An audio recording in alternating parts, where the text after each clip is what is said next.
99 চনলৈকে এখনৰ ছাত্ৰ হিচাপে আছিলোঁ। গৌৰৱান্বিত তাত আমি দুজন শিক্ষক পাইছিলোঁ,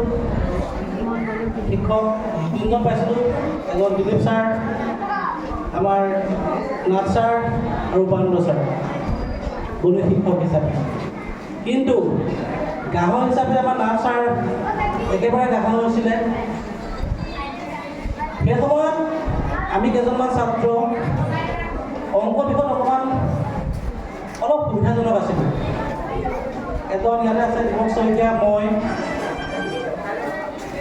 ছাৰে আমাক এটা কথা কৈছিলে, ভালদৰে পঢ়িলে লাভ হ'ব। আৰু সেই সুবিধা অৰ্থে সেই উদ্দেশ্যে এই বিদ্যালয়ত কিছুমান ছাবজেক্টৰ সুবিধা কৰি দিছিল। মনত আছে মোৰ, আমি এইখন স্কুলত প্ৰথম উচ্চ গণিত ছাবজেক্ট আমি আনিছিলোঁ। তেতিয়া আমি পঢ়িবলৈকে পঢ়িছিলোঁ আৰু।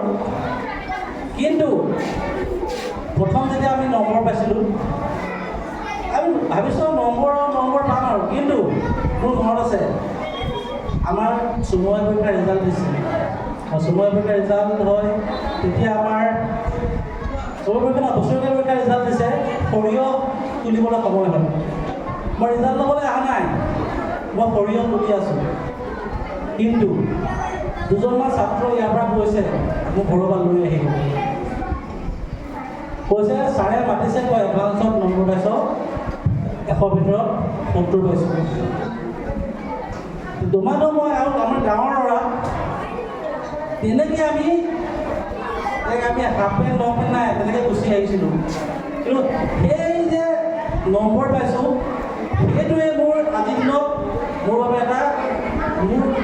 বাবে এটা বহুত গভীৰ কাৰ্য পৰিণত হ'ল। কাৰণ এইখন বিদ্যালয়তে মই এসময়ত ছাৰসকলৰ কৃপাতেই, ভগৱানৰ কৃপাতেই মই গণিত শিক্ষকৰ হিচাপে এপইণ্টমেণ্ট পাইছিলোঁ। 91 চনৰ পৰা 99 চনলৈকে ছাত্ৰ হিচাপে 2010 চনৰ পৰা 2024 চনৰ আজি পৰ্যন্ত সহকৰ্মী হিচাপে মই ছাৰৰ লগত আছিলোঁ। ছাৰৰ পৰা বহুত শিকিছিলোঁ, মই বহুত শিকিছিলোঁ, বহুত শিকিছোঁ, যিটো মোৰ এতিয়া বহুত কামত লাগিছে। এতিয়া ছাত্ৰ হিচাপে কামত লাগিছিলে, এতিয়া এজন শিক্ষক হিচাপে কামত লাগিছে। আৰু ছাৰৰ যি আমাৰ মহৎ দান, সেই দানৰ প্ৰতিদান হিচাপে আমাৰ হাতত একো নাই। আমাৰ তেওঁৰ যি চেষ্টা, সেই চেষ্টা আমি সদায় ধাৰৱা হৈ থাকিম। তেওঁৰ শৰীৰ আগলৈ সুস্থ হৈ থাকক, পৰিয়ালৰ